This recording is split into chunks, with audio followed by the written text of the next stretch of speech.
Hello बच्चों, तो आज हम बात करेंगे पीरियोडिक क्लासिफिकेशन पार्ट थर्ड। और आज की टॉपिक है हमारे ionization energy, electron affinity and electronegativity.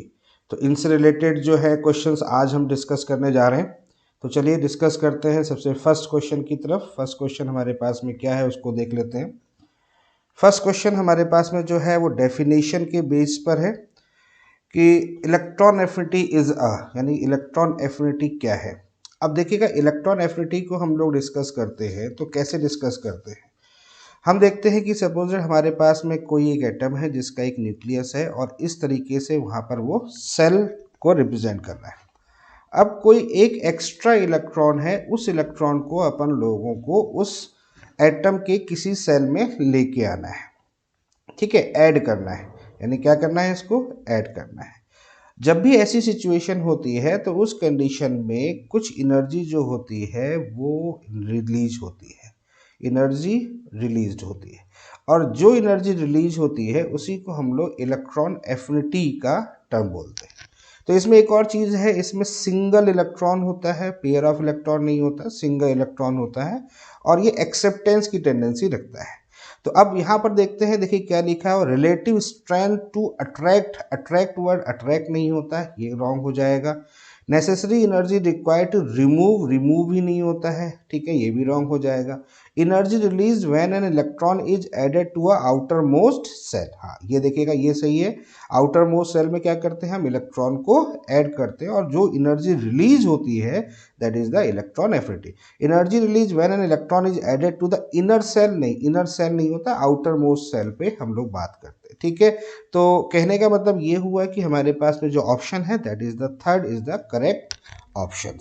Okay, clear. चलो नेक्स्ट आगे बात करते हैं, क्वेश्चन नंबर सेकंड की तरफ चलते हैं। क्वेश्चन नंबर सेकंड क्या कहता है उसको देख लेते हैं। क्वेश्चन नंबर सेकंड है, for electron affinity of halogen which of the following is correct. अब हम इलेक्ट्रॉन एफिनिटी में डिस्कस करते हैं तो इलेक्ट्रॉन फ्लोरीन, इलेक्ट्रॉन एफिनिटी में अगर हम ग्रुप में बात करें हेलोजन में तो फ्लोरीन, क्लोरीन, ब्रोमीन और आयोडीन होता है। ठीक है, और ऊपर से नीचे की ओर चलते हैं तो जैसा कि हम जानते हैं कि साइज की वैल्यू जो होती है वो इंक्रीज होती है। ठीक है, और इलेक्ट्रॉन एफिनिटी जो होता है वो डिक्रीज होता है। क्लियर है। अब इलेक्ट्रॉन एफिनिटी डिक्रीज होता है यानी कि बेसिकली फ्लोरीन का हाईएस्ट इलेक्ट्रॉन एफिनिटी होनी चाहिए, होनी चाहिए नहीं होनी चाहिए, लेकिन होती किसकी है, क्लोरीन की इलेक्ट्रॉन एफिनिटी होती है। यानी क्लोरीन की जो इलेक्ट्रॉन एफिनिटी होती है वो फ्लोरीन से ग्रेटर होती है, हाँ या ना। और इस पीरियड में जितने भी एलिमेंट होते हैं सभी की इलेक्ट्रॉन एफिनिटी ऊपर जो भी एलिमेंट होता है उससे हमेशा हाइयर होती है। ठीक है, क्लियर है। तो अब इसी को देख लेते हैं। देखो यहाँ पर B R is greater than F है तो ये रॉन्ग हो जाएगा। क्लियर है। F is greater than C L है, ये भी रॉन्ग हो जाएगा। C L is greater than B R, देखो C L is greater than B R, हाँ ये ठीक है क्योंकि सी एल जो है उसकी इलेक्ट्रॉन एफिनिटी जो है बी आर से ज़्यादा होती है, यानी ये करेक्ट ऑप्शन होगा। और एफ माइनस नहीं है, वैसे एफ होना चाहिए यहाँ पर, F is greater than I.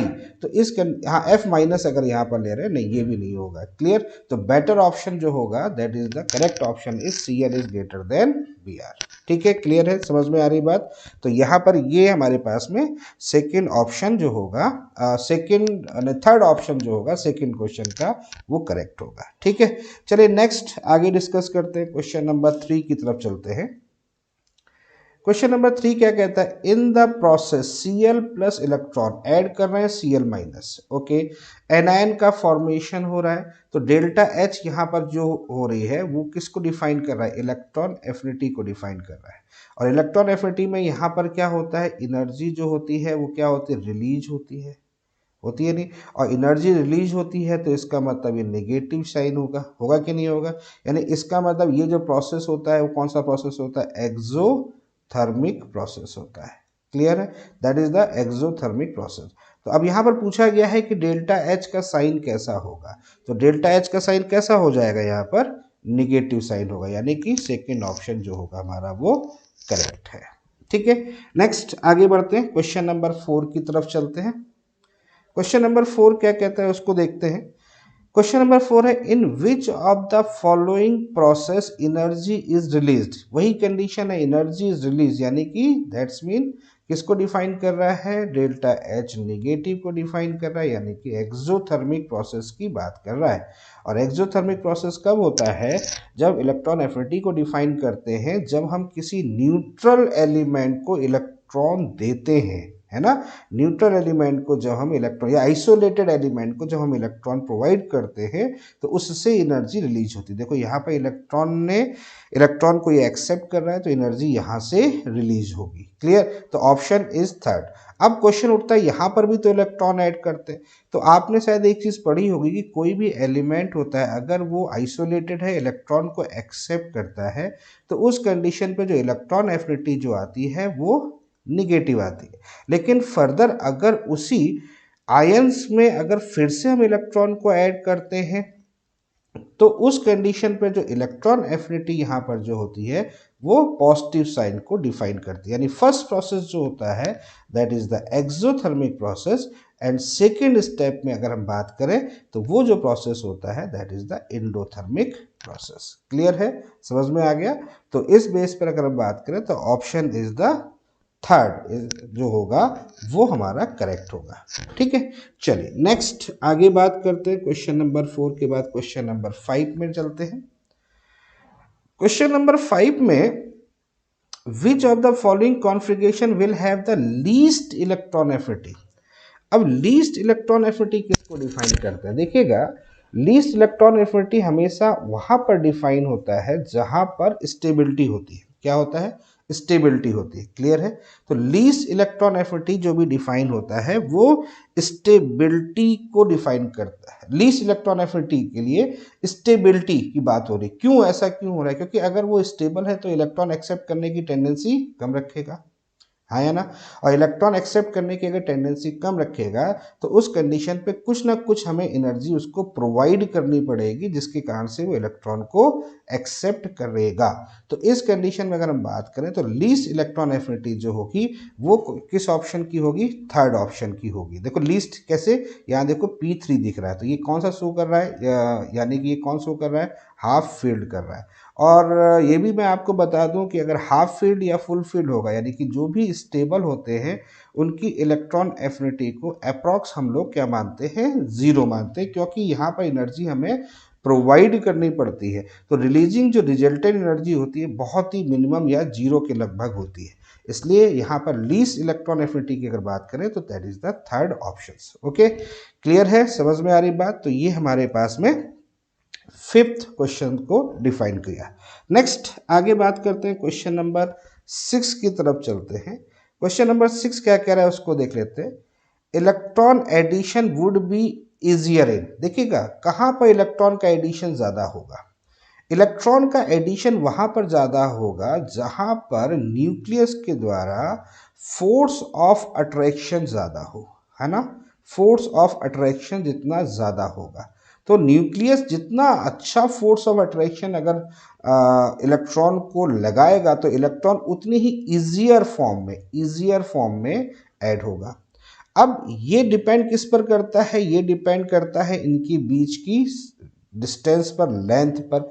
तो लेस जितनी भी लेंथ होगी वहां पर ये डिस्कस हो जाएगा। लेंथ लेस का मतलब आप कह सकते हैं स्मॉल साइज, कह सकते हैं ना, स्मॉल साइज। तो जहां पर साइज जितना छोटा होगा उतना ही अच्छा न्यूक्लियस इलेक्ट्रॉन को अट्रैक्ट करेगा, इलेक्ट्रॉन को अट्रैक्ट करेगा तो इलेक्ट्रॉन इजियर फॉर्म में ऐड होगा।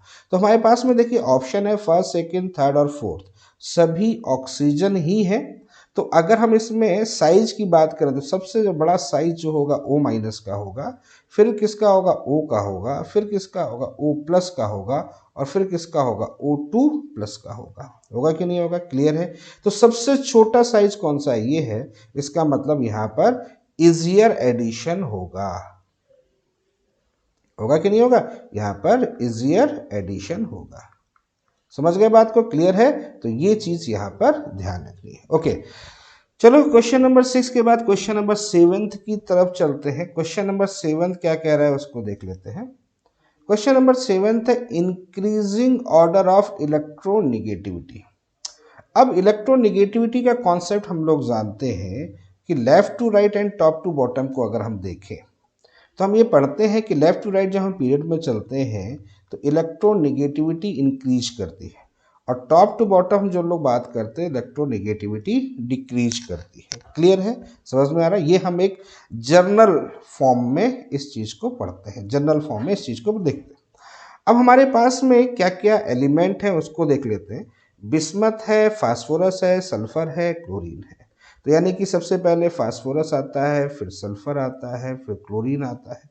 और बिस्मथ कहाँ से आता है? देखो, nitrogen, phosphorus, arsenic, Sb, arsenic, Sb, Bi, बहुत नीचे आ रहा है। ठीक है, क्लियर है? तो सबसे इधर से इधर की ओर अगर देखेंगे तो इलेक्ट्रोनेगेटिविटी क्या होगी? इंक्रीज करेगी। यानी यहाँ पर सबसे ज़्यादा इलेक्ट्रोनेगेटिव Cl की हो जाएगी, फिर किसकी हो जाएगी? S की हो जाएगी, फिर P की हो जाएगी। और ऊपर से नीचे की ओर चल रहे हैं तो इलेक्ट्रोनेगेटिव डिक्रीज करी तो सबसे स्मॉलर कौन सा हो जाएगा? Bi हो जाएगा। तो इसी को अगर हम इंक्रीजिंग ऑर्डर में लिखेंगे तो क्या हो जाएगा? Cl, S, P और Bi होगा कि नहीं होगा? तो ये हमारा फर्स्ट ऑप्शन यहाँ पर मैच कर रहा है। ठीक है, क्लियर है, समझ में आ गया? तो ये हमारा कौन सा क्वेश्चन था? क्वेश्चन नंबर हमारा 7 था। नेक्स्ट आगे डिस्कस करते हैं, क्वेश्चन नंबर 8 की तरफ चलते हैं। क्वेश्चन नंबर 8 क्या कह रहा है? The pair with minimum difference in electronegativity, यानी कि डिफरेंस ऑफ इलेक्ट्रोनेगेटिविटी मिनिमम हो। अब डिफरेंस ऑफ इलेक्ट्रोनेगेटिविटी क्या होती है? That is the XA minus XB। तो ये डिफरेंस ऑफ इलेक्ट्रोनेगेटिविटी मिनिमम कब हो सकती है? जब दोनों की इलेक्ट्रोनेगेटिविटी यानी कि XA और XB जो हो वो कैसे हो जाए? बहुत ही स्मॉल हो जाए या बहुत ही ग्रेटर हो जाए, यानी कि दोनों की इलेक्ट्रोनेगेटिविटी लगभग एक दूसरे के इक्वल हो जाए, ऐसे मान सकते हो। अगर लगभग एक दूसरे इक्वल हो तो अगर ऐसा होगा तो डिफरेंस जो होगा बहुत ही मिनिमम होगा। होगा कि नहीं होगा? तो अब यहाँ पर ऑप्शन है फ्लोरीन क्लोरीन है, कार्बन हाइड्रोजन है, फास्फोरस हाइड्रोजन है और सोडियम CS है। आपने शायद ये चीज़ पढ़ी होगी कि हाइड्रोजन की इलेक्ट्रोनेगेटिविटी फास्फोरस के अप्रॉक्स सेम होती है। हाइड्रोजन की जो इलेक्ट्रोनेगेटिविटी होती है वो फास्फोरस के अप्रॉक्स सेम होती है। चलो मैं यहाँ पर आपको इलेक्ट्रोनेगेटिव वैल्यू भी दे रहा हूँ, थोड़ा सा आपको एक आइडिया लग जाएगा। तो आइडिया ये है कि अगर हम फ्लोरीन की बात करते हैं तो फ्लोरीन की इलेक्ट्रोनेगेटिविटी होती है 3.98, है ना। क्लोरीन की होती है 3.16। कार्बन की अगर बात करते हैं तो होता है 2.55 और हाइड्रोजन की होती है 2.20। फास्फोरस की बात करते हैं तो 2.19 और हाइड्रोजन की 2.20 और सोडियम की बात कर रहे हैं 0.93 और इसकी बात करें 0.79। ये मैंने आपको एक एक्सपेरिमेंटल वैल्यूज़ दे दी है, आपको याद नहीं करना है, ये एक्सपेरिमेंटल वैल्यूज़ है, इसलिए थोड़ा सा मैं एक आपको इस क्वेश्चन में फीलिंग आ जाए और ये भी आपको समझ में आई कहाँ पर डिफरेंस ऑफ इलेक्ट्रोनेगेटिविटी ज़्यादा हो रहा है। तो आप गौर से देखो, डिफरेंस ऑफ इलेक्ट्रोनेगेटिव ग्रेटर यहाँ पर हो रहा है कि नहीं हो रहा है? सबसे ज़्यादा इलेक्ट्रोनेगेटिव डिफरेंस यहाँ पर है। और मिनिमम की बात करें तो मैंने कहा ना कि फास्फोरस और हाइड्रोजन की लगभग अप्रॉक्स जो इलेक्ट्रोनेगेटिव होती है वो इक्वल होती है, दिख रहा है ना, 2.19 2.20, तो बहुत डिफरेंस नहीं है। तो अगर हम क्वेश्चन को देखें तो अगर इसमें मिनिमम है तो that is the third answer. Clear है, समझ में आ रहा है? और अगर मैक्सिमम होता है तो फिर किस में होता है? फ्लोरीन और क्लोरीन में होता है। ठीक है, तो ये थोड़ा सा मैंने आपको आइडिया दिया है, थोड़ा सा आपको ध्यान रखना है कि कभी क्वेश्चन आ जा रहा है, याद नहीं रखना है आपको, कभी भी वैल्यूज याद नहीं रखनी है, बस एक बार थोड़ा सा प्रैक्टिस में उस चीज को लाना है। ओके, क्वेश्चन नंबर 8 के बाद क्वेश्चन नंबर 9 की तरफ चलते हैं। क्वेश्चन नंबर 9 क्या कह रहा है उसको देख लेते हैं। क्वेश्चन नंबर 9 है the XX bond length is 1 angstrom, यानी कि that is the covalent bond जो है उसकी लेंथ है ये, यानी कि ये बॉन्ड लेंथ जिसको बोल सकते हैं आप इनकी, ठीक है ना, कोवलेंट के बॉन्ड लेंथ है ये। और यहाँ पर क्या हो जाएगा? कार्बन कार्बन की जो बॉन्ड लेंथ दे रखी है 1.54 दे रखी है, ठीक है। If the electronegativity of X and C, दोनों की इलेक्ट्रोनेगेटिविटी गिवन है, तो एक काम कर लेते हैं, पहले लिख ही लेते हैं। Electronegativity of the X is equal to 3.0, electronegativity of the C is equal to 2.0, ठीक है। तो what is the bond length of CX, ये कैलकुलेट करना है। तो बॉन्ड लेंथ कैलकुलेट कैसे करते हैं? बॉन्ड लेंथ अगर किसी भी दो एलिमेंट के बीच में कैलकुलेट करनी होती है तो वहां पर हम लेते हैं covalent radius of each element, यानी कि यहां पर कोवलेंट रेडियस ले लेते हैं, ठीक है, यानी radius of the C plus radius of the X minus 0.09 and difference of electronegativity, दोनों एलिमेंट की डिफरेंस ऑफ इलेक्ट्रोनेगेटिव। तो अब यहाँ पर रेडियस ऑफ सी निकालेंगे तो रेडियस ऑफ सी या रेडियस ऑफ एक्स निकालेंगे, तो जैसे रेडियस ऑफ एक्स निकालेंगे तो radius of x divide by क्या कर देंगे, हाफ कर देंगे, 1/2 हो जाएगा। और यहाँ पर अगर रेडियस ऑफ सी निकालोगे तो रेडियस ऑफ सी निकालोगे तो कितना होगा, 1.54 डिवाइड बाई 2 हो जाएगा। बस अब वैल्यूज ही रखनी है आपको, तो यहाँ पर होगा 1.54 डिवाइड बाई 2 प्लस 1/2, ठीक है, सही है, माइनस 0.09 और डिफरेंस कितना होगा 1 का। जब इस वैल्यूज को आप सॉल्व करोगे तो ये वैल्यूज आएगी 1.18, ये वैल्यूज यहाँ पर आएगी। क्लियर है, 1.18। तो ऑप्शन देखो आपके पास में कौन सा करेक्ट आ रहा है, ये ऑप्शन आ रहा है 1.18, that is the second answer. Clear है, समझ में आ रहा है, बहुत सिंपल सा क्वेश्चन था। ओके, नेक्स्ट आगे डिस्कस करते हैं, क्वेश्चन नंबर 10 की तरफ चलते हैं। क्वेश्चन नंबर 10 क्या है, if the ionization potential is IP, electron affinity is EA and electronegativity is the X, then which of the following relation is correct? अब इसमें से 4 ऑप्शंस आपके सामने हैं और रिलेशन IP का, इलेक्ट्रॉन एफिनिटी का और इलेक्ट्रोनेगेटिविटी का। अगर हम इसको देखें तो आपने एक चीज पढ़ी होगी, मुल्किन की इलेक्ट्रोनेगेटिविटी। तो मुल्किन के थ्रू इलेक्ट्रोनेगेटिविटी कैसे निकालते थे, ionization energy plus electron affinity by 2, याद आ रहा है, यही तो था। क्लियर, ये मुल्किन का ही है। कहाँ से देखा मैंने, यहाँ देखो, यहाँ भी 2 दिख रहा है, यहाँ भी 2 दिख रहा है, 2 दिख रहा है, 2 दिख रहा है ना, 2 दिख रहा है। तो उससे मुझे दिमाग में आया कि अरे मुल्किन को डिफाइन कर रहा है, ऑप्शन से मुझे समझ में आया। तो चलो इसको अगर मैं देखूँ, इसको मैं ऐसे लिख सकता हूँ, 2x is equal to I E plus E A, ठीक है। और इसको अगर मैं और सही लिखूं तो 2x minus I E minus E A is equal to 0। बोलो हाँ या ना, क्लियर है, यही तो निकल के आएगा, ठीक है, यही निकल के आएगा। तो अब देखो ये ऑप्शन कहीं मैच कर रहा है क्या, मैच कर रहा है ना, हाँ ये मैच कर रहा है, देखो फर्स्ट ऑप्शन मैच कर रहा है। क्लियर है, कोई डाउट यहाँ पर? तो 2x minus E A minus I P is equal to 0, तो फर्स्ट ऑप्शन हमारा करेक्ट होगा। तो समझ में आ गया, क्लियर हो गया, क्वेश्चन नंबर 10 समझ में आ गया। ओके, नेक्स्ट आगे बात करते हैं, क्वेश्चन नंबर 11 की तरफ चलते हैं। क्वेश्चन नंबर 11 क्या कहता है, the second ionization potential in electron volt of oxygen and fluorine. Second ionization potential, second ionization potential का मतलब क्या हो गया, जैसे कि कोई हमारे पास में एक आइसोलेटेड एलिमेंट है, उससे हमने क्या किया, एक इलेक्ट्रॉन निकाल लिया, एक इलेक्ट्रॉन निकाला तो किस में कन्वर्ट होगा, ए प्लस प्लस इलेक्ट्रॉन। और इसको निकालने के लिए जो एनर्जी की रिक्वायरमेंट होगी वही तो आयनाइजेशन एनर्जी होती है, तो इसको IE1 बोलते हैं। सेकेंड केस में फिर से मैंने इलेक्ट्रॉन निकाल दिया, ओके, फिर एक इलेक्ट्रॉन यहाँ रिलीज हो गया, तो यहाँ पर जो ionization energy that is the IE2। अच्छा, ये हम जानते हैं, ये भी हम जानते हैं कि IE2 is always greater than the IE1। Situation कुछ भी हो, हमेशा second ionization energy, second ionization energy या थर्ड आयनाइजेशन एनर्जी जो भी होगी वो फर्स्ट वाले यानी उससे पहले वाले से हमेशा ग्रेटर होगी। तो IE2 is always greater than the IE1। Clear है, समझ में आ गया। अब क्वेश्चन यहाँ पर ये है कि हमें 2 एलिमेंट दे रखे हैं, एक ऑक्सीजन दे रखा है और एक फ्लोरीन दे रखा है, और उनकी आयनाइजेशन पोटेंशियल की वैल्यूज हमें डिफाइन करनी है। अब ये वैल्यूज जो है ना, ये एक्सपेरिमेंटल वैल्यूज है, आपको इस पर फोकस कभी नहीं करना है कि यार ये वैल्यूज मुझे याद करनी पड़ेगी, नहीं, बिल्कुल याद नहीं करनी पड़ेगी, आपको कॉन्सेप्ट को ध्यान रखना है। तो चलो मैं एक एक करके डिस्कस करता हूँ। पहले ऑक्सीजन की बात करते हैं और फ्लोरीन की बात करते हैं। इलेक्ट्रॉनिक कॉन्फ़िगरेशन से आपको समझ में आता ही होगा, जैसे यहाँ पर इलेक्ट्रॉनिक कॉन्फ़िगरेशन इसका कितना होता है, P4, इसका कितना होता है, P5। क्लियर है, इतनी बात समझ में आती है। दोनों ही इस कंडीशन में है और मैंने आपको आपको आयनाइजेशन एनर्जी के बारे में पता ही है। P4 और P5 में अगर हम बात करते हैं तो आयनाइजेशन एनर्जी किसकी ज़्यादा होती है, तो ये भी आपको अच्छी तरीके से पता है, ठीक है, क्लियर है, किसकी आयनाइजेशन एनर्जी ज़्यादा होगी। नेचुरल सी बात है, साइज के बेस पर देखते हैं कि आयनाइजेशन एनर्जी किस पर डिपेंड करता है, इन्वर्सली प्रोपोर्शनल टू साइज। जिसका साइज छोटा होगा आयनाइजेशन एनर्जी ज़्यादा होगी। तो साइज किसका छोटा होगा? फ्लोरीन का साइज छोटा होगा। होगा कि नहीं होगा? तो फ्लोरीन का साइज छोटा होगा ऑक्सीजन से, तो आयनाइजेशन एनर्जी अगर मैं यहाँ पर IE1 के बारे में कंसीडर करूँ तो IE1 में यहाँ पर fluorine is greater then oxygen होगा। अब नेक्स्ट बात करता हूँ IE2 के लिए।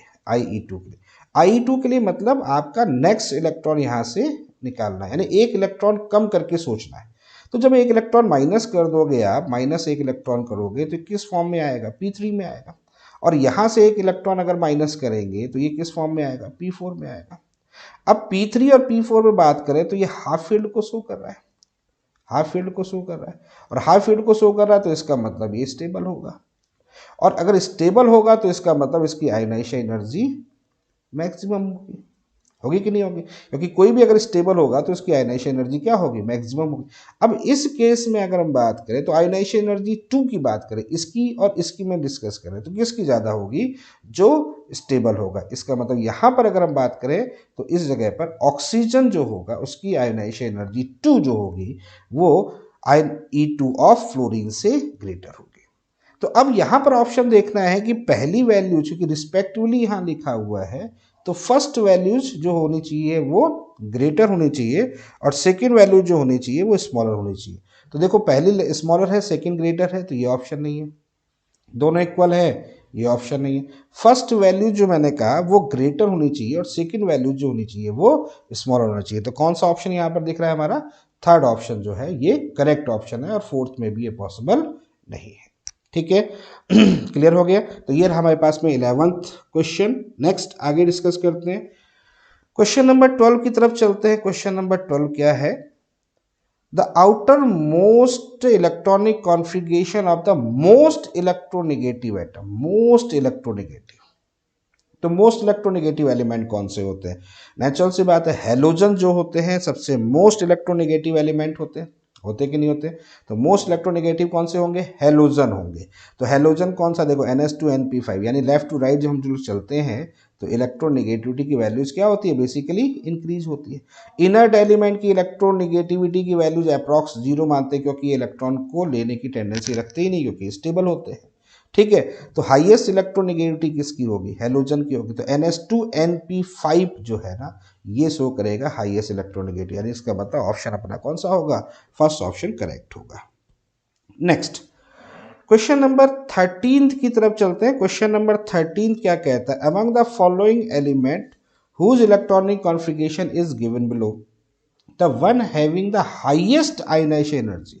अब हाईएस्ट आयनाइजेशन एनर्जी की बात की, इसका साइज छोटा होगा, तो साइज ही आयनाइजेशन एनर्जी की बात करते हैं। जितना बड़ा साइज होगा आयनाइजेशन एनर्जी उतनी कम होगी। होगी कि नहीं होगी? क्लियर है। तो अब यहाँ पर अगर हम देखें, यहाँ देखो 3 है, यहाँ 4 है, यहाँ 5 है, यहाँ नहीं है ना? तो ये इस साइड में हो जाएंगे, यानी कि किधर हो जाएंगे? सेकंड ए ग्रुप का एलिमेंट हो गया। ठीक है, और उसके बाद में ये कहाँ हो गया? ये आपका 3 फॉर्म हो गया, 4 फॉर्म हो गया, 5 हो गया। इसका मतलब सबसे स्मॉलर साइज अगर देखा जाए तो इसका होगा। होगा कि नहीं होगा? साइज कैसा होगा? स्मॉलर होगा। और कौन है ये बेसिकली हेलोजन होते हैं। तो स्मॉलर जितना साइज होगा, नेचुरल सी बात है, उसकी हाईएस्ट आयनाइजेशन एनर्जी होगी। यानी ऑप्शन कौन सा होगा हमारा? थर्ड ऑप्शन जो होगा वो करेक्ट होगा। क्लियर है? समझ में आ रही बात? ठीक है, चलिए नेक्स्ट आगे बात करते हैं। क्वेश्चन नंबर 14 की तरफ चलते हैं। क्वेश्चन नंबर 14 क्या है उसको देखते हैं। आपके पास में the correct value of ionization enthalpy of kilojoule, कोई दिक्कत नहीं है, वो तो यूनिट है। सिलिकॉन, फास्फोरस, क्लोरीन और सल्फर। सिलिकॉन, फास्फोरस, क्लोरीन और सल्फर की आयोनाइजेशन इंथैल्पी की वैल्यूज क्या होगी, ये हमें डिफाइन करना है। तो वही कॉन्सेप्ट लगाना है। देखिए है कहाँ पर सारी चीज़ों को देखते हैं। यहाँ फास्फोरस होता है, फिर फास्फोरस के बाद सल्फर होता है, सल्फर के बाद क्लोरीन होता है, और यहाँ कार्बन होता है, कार्बन के बाद नीचे सिलिकॉन कहीं पर होता है। ठीक है, अब यहाँ से यहाँ देखो, आप यहाँ सिचुएशन क्या है, यहाँ से यहाँ पर अगर देखो तो आयोनाइजेशन एनर्जी की वैल्यूज क्या होगी? आयोनाइजेशन एनर्जी, साइज छोटा होता जा रहा है, आयोनाइजेशन एनर्जी क्या होगी? बढ़ेगी। क्लियर है? समझ में आ गया। तो सबसे ज़्यादा आयोनाइजेशन एनर्जी Cl की होगी, तो Cl की आयोनाइजेशन एनर्जी सबसे ज़्यादा होगी। फिर किसकी होगी? फिर किसकी होगी, सल्फर। और ऊपर से नीचे क्या होता है, आयनाइजेशन एनर्जी क्या होती है, डिक्रीज होती है नहीं होती, क्योंकि साइज इंक्रीज करता है। तो फिर सल्फर होगा, सल्फर के बाद पी आएगा और पी के बाद ऐसा ही आएगा। ठीक है, अब यहाँ पर चेक करो, देखो सबसे हाईएस्ट वैल्यू किसकी है, सीएल की है, तो सीएल यहाँ है, तो यानी थर्ड नंबर पर सबसे बड़ी वैल्यू होनी चाहिए, थर्ड नंबर पर इन तीनों से बड़ी वैल्यू होनी चाहिए। देखो यहाँ पर थर्ड नंबर पर इन तीनों से वैल्यूज बड़ी है क्या, ये है, ये 999 है, क्या बड़ी वैल्यूज है, नहीं है, यानी ये ऑप्शन नहीं है। यहाँ देखो थर्ड ऑप्शन में फिर थर्ड में ही 999 दिया हुआ है, यानी कि ये भी नहीं है। यहाँ पर देखो थर्ड ऑप्शन में सबसे बड़ी वैल्यूज, हाँ ये देखो ये सही है, ये है, ठीक है। अब उसके बाद चेक करो, उसके बाद सल्फर, यानी इससे छोटी वैल्यूज कहाँ पर होनी चाहिए, देखो यहाँ पर देखो, अगर हम चेक करते हैं क्लोरीन, क्लोरीन के बाद कौन सा आ गया, सल्फर, सल्फर के बाद दिस। अब देखो SiPClS, क्लियर, समझ में आ रहा है, SiP। अच्छा एक मिनट, एक चीज़ यहाँ पर, एक चीज़ और रह गई, ओके सॉरी, यहाँ पर एक चीज़ मैं थोड़ा सा मिस्टेक कर गया, एक मिनट, यहाँ पर स्टेबिलिटी वाला कॉन्सेप्ट रह गया, ठीक है। हाँ, तो यहाँ पर अगर हम बात करें तो Cl के बाद देखो हाफ फील्ड वाला कंडीशन आता ही है, तो P होता है और P के बाद कौन सा आता है, S आता है, ओके। तो यहाँ पर देखो P है, यहाँ S है, तो अब मुझे एक बात बताओ, पहले अपन ने क्या चेक कर लिया था, मैंने कहा Cl यहाँ पर है, बिल्कुल है। Cl के बाद अब उससे छोटी वैल्यू P के पास होनी चाहिए, उससे छोटी वैल्यू P के पास है, हाँ बिल्कुल है, P के पास वैल्यू छोटी है, 1012, ठीक है ना, 1012, ये देखो वैल्यूज दिखा रहा है। फिर सल्फर की उससे छोटी वैल्यू होनी चाहिए, लास्ट में देखो ये दिखा रहा है, और सबसे लास्ट में क्या है, 786, ओके। तो ये कंडीशन यहाँ पर, यानी कि इसका मतलब आपको यहाँ पर पूरी तरीके से देखना पड़ेगा कि ये किस सीक्वेंस में रखें और ऑप्शन हमारे किस सीक्वेंस में, तो कॉन्सेप्ट के बेस पर आपको इस चीज को देखना होगा। क्लियर है, समझ में आ रही बात। तो ऑप्शन हमारे पास कौन सा करेक्ट होगा, ऑप्शन इज थर्ड जो होगा वो हमारा करेक्ट होगा। तो ये रहा हमारे पास में 14th का क्वेश्चन। नेक्स्ट 15th की बात करते हैं, 15th में बात करते हैं। 15th में है the first ionization energy of MgAlP और Si, MgAlP and S, which of following the order, ठीक है। MgAlP और S की बात कर रहे हैं, तो कैसे रखेंगे, देखो यहाँ पर Mg रखेंगे, यहाँ पर Al रख देंगे, ठीक है, फिर P इधर रख देंगे और S इधर रख देंगे। अब देखो फर्स्ट आयोनाइजेशन एनर्जी की बात करें, तो एक बात मुझे बताओ, Mg का स्टेबिलिटी होती है, S2 फॉर्म होता है, तो ये ज़्यादा आयोनाइजेशन एनर्जी शो करता है, ठीक है। P और S की बात करते हैं, तो नेचुरल सी बात है, P3 फॉर्म शो करता है, तो ये ज़्यादा होता है, और इधर से इधर की ओर जाते हैं तो इधर की ओर जाता है। तो अब देखो सबसे पहला कौन सा होगा, नेचुरल सी बात है, सबसे पहले P आएगा, P के बाद कौन सा आएगा, S आएगा, S के बाद कौन सा आएगा, Mg आएगा, ठीक है, और फिर कौन सा आएगा, Al आएगा। तो ये ऑप्शन आएगा PSMgAl, तो PSMgAl, देखो थर्ड ऑप्शन आपका दिख रहा है। क्लियर है, समझ में आ गया। तो ये रही DPP जो आज हमने डिस्कस की, DPP नंबर 12। चलिए फिर मुलाकात होगी नेक्स्ट DPP के साथ।